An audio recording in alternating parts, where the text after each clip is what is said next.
Well, good evening, philosophers. Before you start reading these chapters, I want to help you orient yourself a little bit to some big ideas that can feel a little slippery if you just jump in to chapters 5 and 6.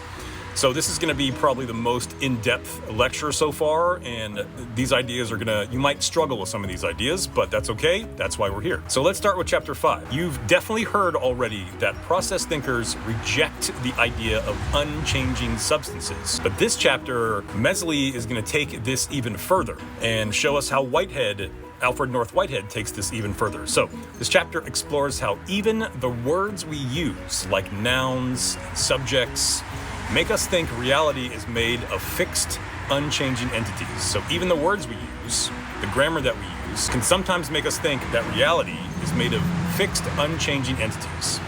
Now, Whitehead points out that when we say the wax is white, so quote, the wax is white, unquote, it sounds like the wax is a stable subject that simply picks up and drops different colors and shapes. But really, the wax is nothing over and above the total collection of those qualities in each moment. If you remove all the qualities from the wax, like color, texture, smell, and shape, there's no hidden substance left behind, no secret core waiting to be revealed. This way of thinking challenges how language traps us in habits of imagining reality as a collection of separate things. We're used to talking as if the world is full of little containers that hold properties. But Whitehead wants us to see that the properties themselves are what's real, and that everything we call a thing is just really an event, a process, a pattern of relationships that keeps evolving. And this can actually matter directly to how you think of yourself. So you aren't a secret, unchanging self that owns your memories and experiences like possessions stored in a box. Instead, you are the sum of all those experiences woven together into a living history. You can feel this whenever you notice that your memories shift and your sense of who you are changes with them.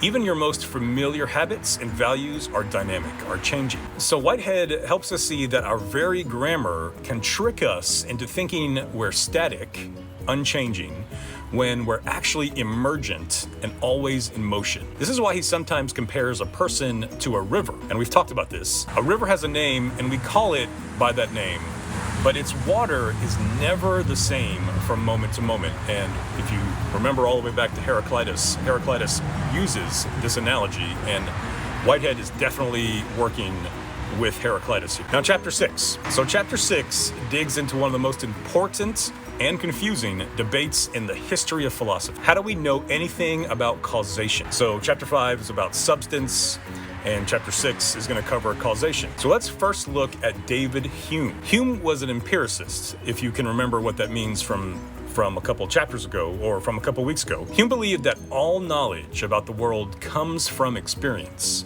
what we can see, hear, touch, and so on. But when he examined experience carefully, he realized something very unsettling to him. You never actually see causation or cause itself. So causation itself. For example, if you watch one billiard ball strike another billiard ball, you see one rolling and then the other rolling away after it's been struck. You don't see any invisible force transferring motion. You don't see the idea of causation, or this idea of causation that we've extracted from noticing this.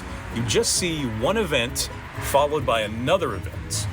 And Hume concluded that causation is just a habit of the mind. So we always expect the second billiard ball to move because we've seen the same sequence so many times. But there's no direct evidence of any necessary connection, any necessary causation. This is why David Hume was so skeptical about whether we really know anything beyond patterns in the world. So this is a big, major skeptical argument that Hume is offering here.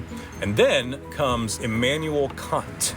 So Immanuel Kant was probably one of the greatest philosophical thinkers in the history of thinking. And Kant, who was completely shocked by Hume's radical doubt, shocked and almost convinced. He was so troubled by this that he said that Hume awoke him from his dogmatic slumber, which is interesting. So Kant agreed that Hume was right. Causation isn't something you can sense, like color or sound. But Kant didn't think that meant that causation or causality was an illusion. Just because we couldn't see it or sense it doesn't mean it wasn't real. Instead, he believed it was something our minds impose on experience to make it coherent. So in Kant's view, we can never step outside our own mental structures to check whether causation is really out there. Because causation is part of how human consciousness organizes the raw data of perception. So causation comes from the workings of our mind projecting this idea of causation on to elements of the world. Kant called this distinction the noumenal world, the world as it is in itself, which we can't access, right? So, and the phenomenal world is, for Kant, the world as we experience it, structured by our minds. So we can only experience the phenomenal world which we have projected causation into. We can't experience the noumenal world where we don't know if causation actually exists, because causation is a part of our mind. So for Kant, causality, space, and time are the lenses through which we experience everything. So experience is always filtered by causality, space, and time. So that's Hume and Kant. So Whitehead offers a very, very different approach. And I think it's a good approach to challenge both Hume and Kant. He agrees that sense perception, this is Whitehead, agrees that sense perception doesn't show us causation directly, but he insists that we experience causality in a deeper, more immediate way. He calls this perception in the mode of causal efficacy. I know that's a potentially confusing phrase. Perception in the mode of causal efficacy. This is the sense that every moment of your life emerges from the momentum of all the moments before. Every moment of your life emerges from the momentum of all the moments before. It's why you feel your body carrying its past into the present, why you sense inertia, effort, resistance in the shape of what has already happened. You can feel causality when you stub your toe, when you feel the ache in your muscles from yesterday's work, or when you notice an emotional reaction that's clearly tied to past experiences. Now, Mesle explains that this direct, lived sense of causal influence underlies all our reflective and interpretive knowledge. That's a big claim. That's a big claim for Mesle and for Whitehead.